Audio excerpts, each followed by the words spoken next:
इसको बेच कर खाते हैं सर, सीधी बात खाना कराना। ठीक है, हमें दिखाएं। ये किसके? ये हमारा है, ये इसमें जाते हैं, ये उठाकर आते हैं शहर में से, ठीक है, कर आते हैं गलियों में, कागज वागज, ये तो इनको बेच कर खाते हैं। तो इसके लिए कितने मिलते हैं? इसके मिल जाएंगे 400-500। इनको को बेच कर हम खाते हैं। नहीं, लेकिन एक ये 4 रुपए किलो जाता है। 4 kilo.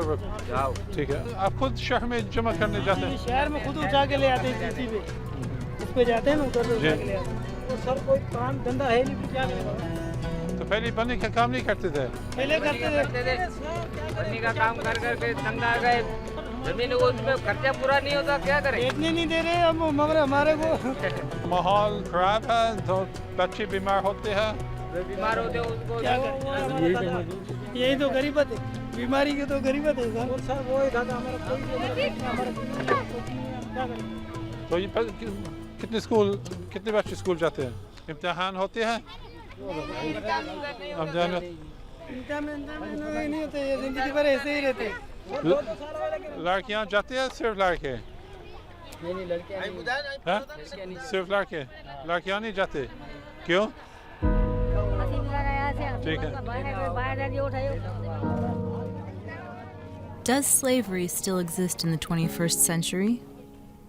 Perhaps in extreme circumstances, outside the law and out of sight of the civilized world. Or perhaps there are whole systems inconspicuously pushing people into a vicious circle of bondage. We are in Pakistan, in the interior of Sindh, inhabited by tribes with Hindu roots, and in their majority of the Hindu faith. We are guests of Father Tomas, an Irish Columban. We're about to depart from Mirpur, Khas, a town surrounded by mango gardens, sweeping fields of sugar beet, and cotton factories.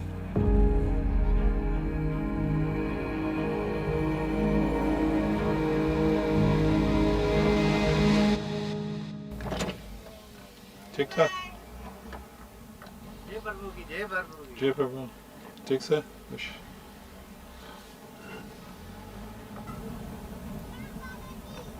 Salam. Salam.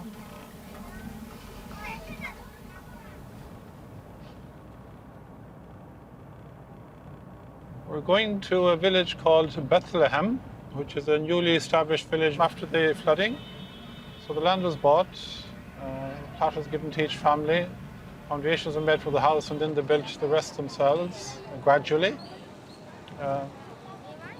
So it had two purposes, to rescue people from the bad effects of the floods, and the other is to get them away from the abandoned labour, which means that they're free now from the landlords. They're not living on the landlord's land, they're living in their own plot.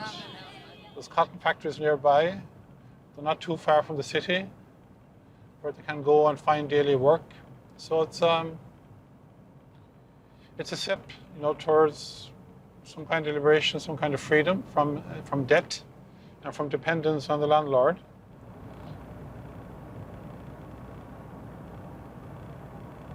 So, ठीक ठाक? ठीक ठाक। तो इतने खुश सो?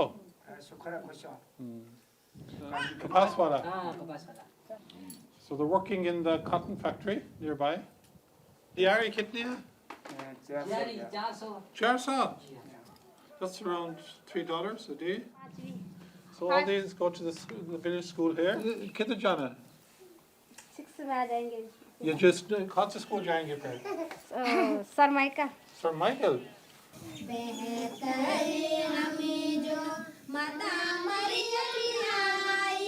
So your Sindhis, Baluchis, Punjabis, Pathans, which are the 4 largest ethnic groups And within that, then you have many smaller tribal groups, especially here in Sindh.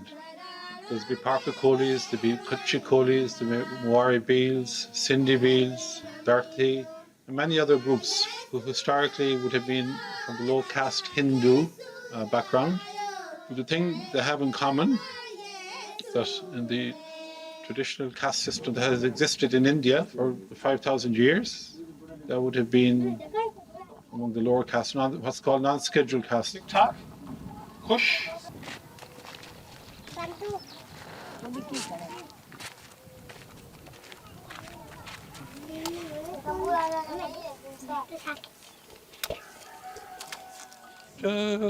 Shabash. Koya, Amar Bab. Amar Bab. Tasrak mein se. Te. Amar Bab. Ter naam pak mein jaye. Ter bas jaye ter salam. Salam. और उनका उसके नाम पे और उसके नाम से आमीन शाबाश टच करना है अलग अलग ठीक है hello they would have their own lands. Those lands would be mostly desert lands. Many migrated from those areas into what we call here interior Sindh, where the land is more fertile, where there's water, where there's canals, where there's large landlords with big holdings of land. So they began to get working on the lands of landlords. They're called Harries. Harries is the Sindhi word for labour, but in effect it is what we call bonded labour, because the labourers and their families are constantly in debt to the landlord. Then he has control over them, so it's a form of semi-slavery.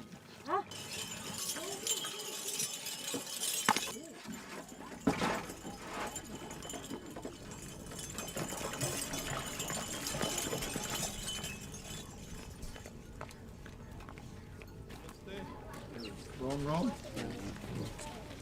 School जा रहे हैं? हाँ? उस जिम्मेदार के साथ घर से कितना था? We're visiting a village of sitting at the landlord's land. That is how people working and living on land owned by one of the big landowners are called. This is not the first village these people have lived in.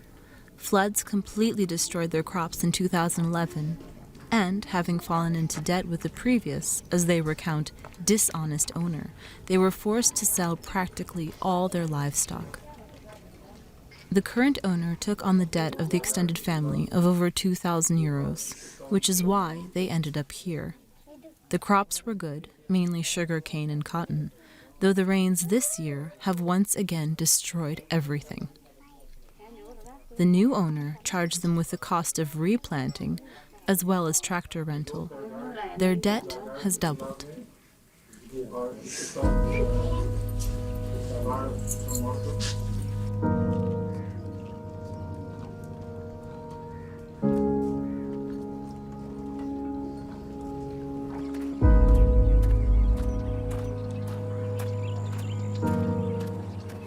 Many of these people cannot read or write. So when it comes to the end of the year, when the crop is cut, say the sugarcane is gone off to the factory, the landlord gets paid. The labourer will not know, because he's not able to read, if this is an accurate account. He says they're more in debt than they actually are, even though they would have worked the whole year and supposed to get their share of the profits from the crop, but that doesn't happen. So it's a vicious circle that keeps on going. Somebody in the family may get sick, so you need a loan to treat, somebody in the family. There might be marriage in the family, so you get a loan. In a sense, the landlord is your banker. It's a relationship of dependence as well as being a relationship of oppression.